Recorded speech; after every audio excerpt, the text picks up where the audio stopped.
ఇక్కడ అంతమంది ముందు ఒక ఆయన చూద్దాం. ఇక్కడ ఒక విలువైనటువంటి ఆర్టికల్ని చూద్దాము.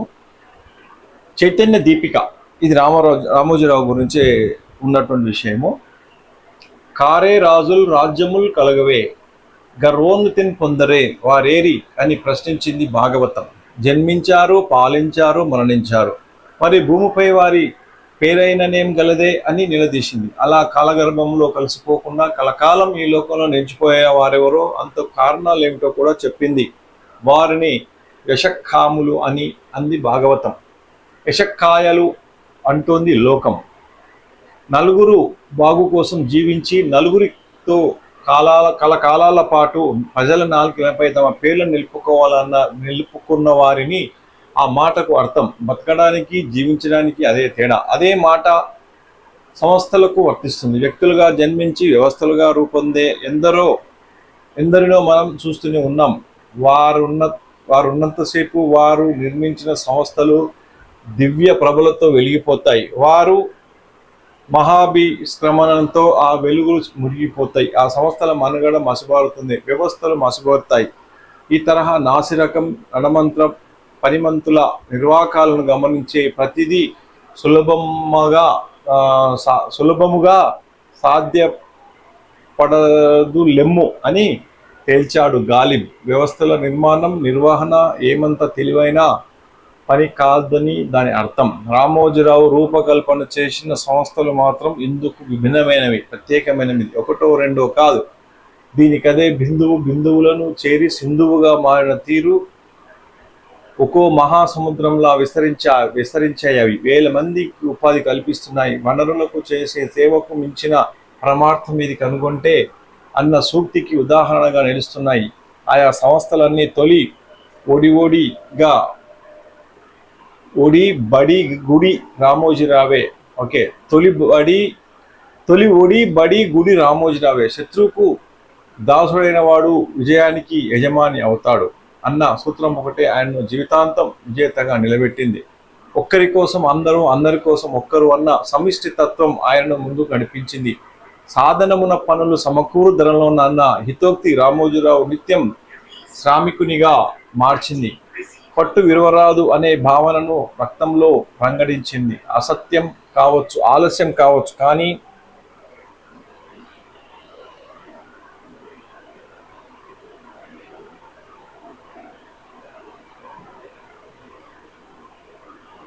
సమిష్టిత్వాన్ని ముందు నడిపించింది. సాధనమున్న పనులు సమకూరు ధరలో ఉన్న హితోక్తి రామోజీరావు నిత్య శ్రామికునిగా మార్చింది.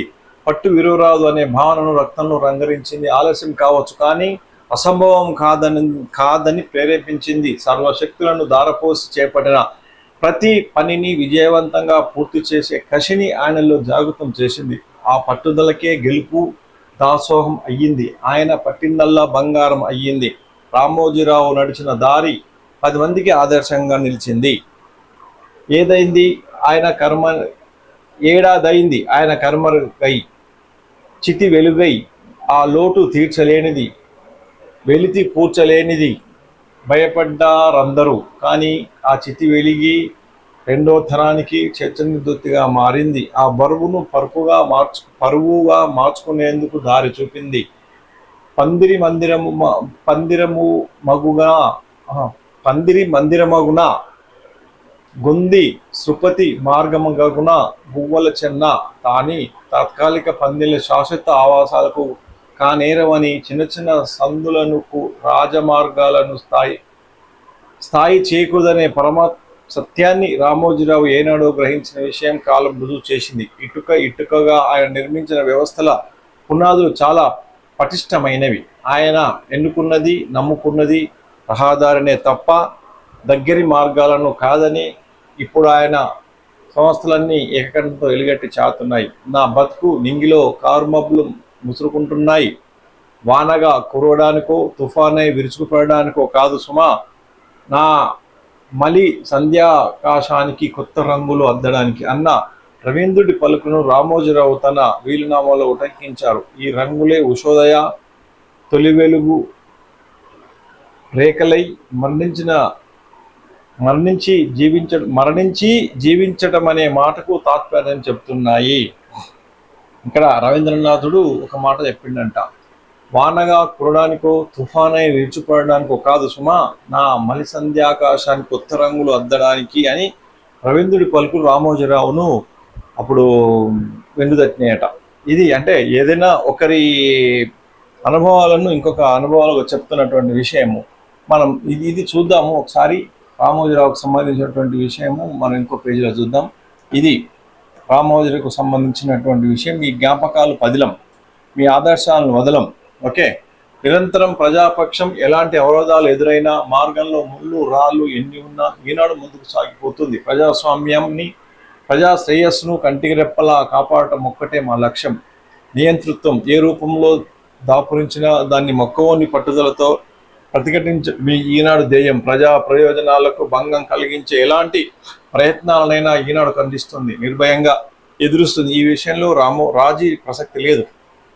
రాజకీయ పార్టీలు ఊసవిల్లి రాజకీయాల్లో మునిగి తేలుతూ జనాశ్రయాన్ని విస్మరిస్తున్నప్పుడు నిరంతరం ప్రజల పక్షం వహించే ఈనాడు నిర్మాణాత్మక విపక్ష నేతగా అనేక సందర్భాల్లోనూ వ్యవహరించింది రామోజీరావు అన్నటువంటి విషయం ఇది.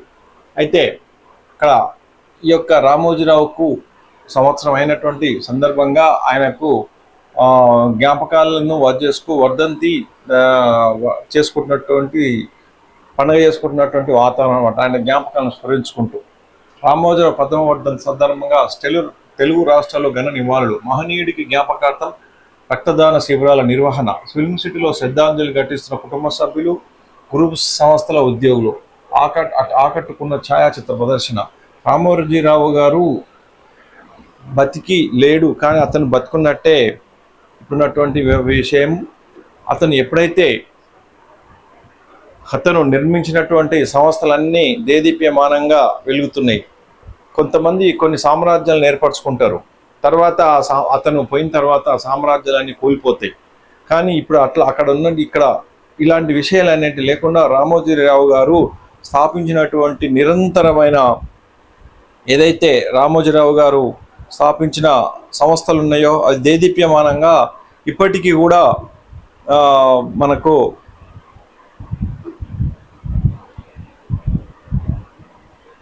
వెలుగొందుతున్నటువంటి విషయం మనం చూస్తున్నాం. అయితే ఈనాడు గ్రూప్ సంస్థల వ్యవస్థాపక చైర్మన్ రామోజీరావు 10వ వర్ధంతి సందర్భంగా శనివారం కుటుంబ సభ్యులు, గ్రూపు సంస్థల ఉద్యోగులు, అభిమానులు ఆయన ధన్యవాదాలు అర్పించారు. రామోజీ ఫిల్మ్ సిటీతో పాటు రాష్ట్ర వ్యాప్తంగా గ్రూపు సంస్థల కార్యాలయాల్లో ఆ మహనీయుడిని స్మరించుకుంటూ రక్తదాన శిబిరాలు నిర్వహించి శ్రద్ధాంజలి ఘటించారు. రామోజీ ఫిల్మ్ సిటీలో ఏర్పాటు చేసిన కార్యక్రమంలో రామోజీరావు సంస్థల CMD CH Kiran, Ramoji film city MD Vijayeshwari, డైరెక్టర్లు సహరి, బృహతి, సోహనలు రామోజీరావు చిత్రపటానికి పూలమాలలతో ఘన నివాళులు అర్పించారు. అంటే రామోజీరావు కొడుకునేటువంటి కిరణ్ భార్య కిరణ్ అంటే వాళ్ళ యొక్క రామోజీరావుకు సంబంధించినటువంటి మనమరాళ్ళు అంటే వాళ్ళ మొత్తం కుటుంబ సభ్యులు. అనంతరం రామోజీ గ్రూప్ సంస్థల ఉద్యోగులంతా దివంగత వ్యవస్థాపక చైర్మన్ శ్రద్ధాంజలి ఘటించారు. సాయంత్రం 4 గంటల నుంచి 6 గంటల వరకు ఈ కార్యక్రమం సాగింది. తొలుత 2 నిమిషాల పాటు మౌనం పాటించారు. అనంతరం రామోజీరావు జీవిత విశేషాలతో కూడిన 16 నిమిషాల నిడివిన వీడియోలు ప్రదర్శించారు. మాల్మూరు గ్రామంలో పుట్టి పద్మభూషణ్ పురస్కారంతో ఉన్నత శిఖరాలు అందుకున్న రామోజీరావు జీవితంలో స్ఫూర్తి ఘట్టాలను ఆ వీడియో కళ్ళ కట్టింది. విభిన్న రంగాల్లో Margadarsi, Priya, Eenadu, ETV Bharat, Usha Kiran movies, Ramoji film city లాంటి సంస్థలకు స్థాపించి అన్నింటిలోనూ అద్భుతంగా విజయాలు సాధించిన మహోన్నత వ్యక్తిని గుర్తించి ప్రధానమంత్రి మోదీ, రాష్ట్ర ఉపరాష్ట్రపతి వెంకయ్య నాయుడు,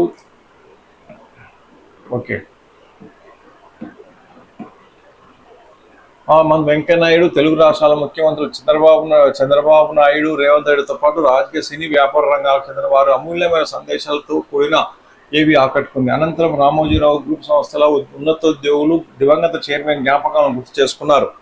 ఆయనతో దశాబ్దాలుగా ఉన్న అనుబంధం, ఆయన ఆదర్శ మార్గం, సంస్థ ఉద్యోగులపై రామోజీరావు చూపిన ప్రేమాభిమానాలు తలుచుకొని భావోద్వేగానికి గురి అయ్యారు. ఆయన రాసిన బాధ్యతల వీలునామాకు కట్టుబడి ఉంటామంటూ ప్రతిజ్ఞ చేశారు. సమావేశంలో ETV Bharat English news editor prince Jaba Kumar, Karnataka news editor Shakirappa, ETV chief managing SP Singh, ETV senior producer P Sailaja, Eenadu sub editor Sailesh, UKML ఉపాధ్యక్షుడు AV Rao, senior GM Nalini Mohan, Sahara manager K Ramakrishna తదితరులు మాట్లాడుతూ ఈనాడు తెలంగాణ ఎడిటర్ డిఎస్ ప్రసాద్ ఉద్యోగులు పాల్గొన్నారు. మహిళల్లో ఉన్నత స్థాయికి ఉండాలనేవారు ఆయన రామోజీరావు.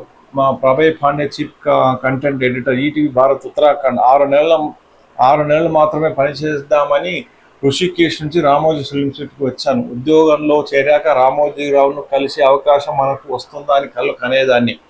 2017 లోపల మొదటిసారి ఆయనను కలిసే అవకాశం వచ్చింది. అప్పుడు చాలా ఒత్తిడికి గురయ్యా. హిందీలో సమాధానం ఇస్తానని చెప్పడంతో ఆంగ్లంలో మాట్లాడాలని ఆయన చెప్పారు. నేను ఇంగ్లీష్లో ఏం మాట్లాడుతున్నానో అని కాకుండా మాట్లాడేందుకు ఏ మేరకు ప్రయత్నం చేశానని చూశాను. ఉపాధి ప్రోత్సాహంతో నేను నాయకత్వ స్థానంలో ఉన్న 6 నెలలు అనుకుని వచ్చి 10 ఏళ్ళు పూర్తి చేసుకున్నా. మహిళల్లో ఉన్నత స్థితిలో ఉండాలని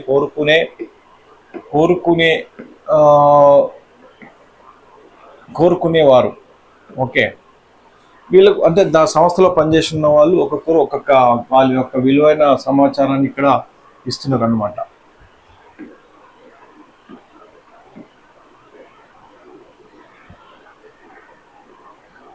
ఈ రామోజీరావు ఘన నివాళులు అర్పిస్తున్నటువంటి విషయము, వాళ్ళ మనోగతాలను చెప్తున్నారు. ఒక్కొక్కరు ఒక్కొక్క విధంగా ఈ జ్ఞాపకాలు అనేది పదిలంగా ఉంచుకున్నామని చెప్తున్నారు. ఇది ఈ విషయం రామోజీరావు గురించి ఇచ్చినటువంటి వివరణ.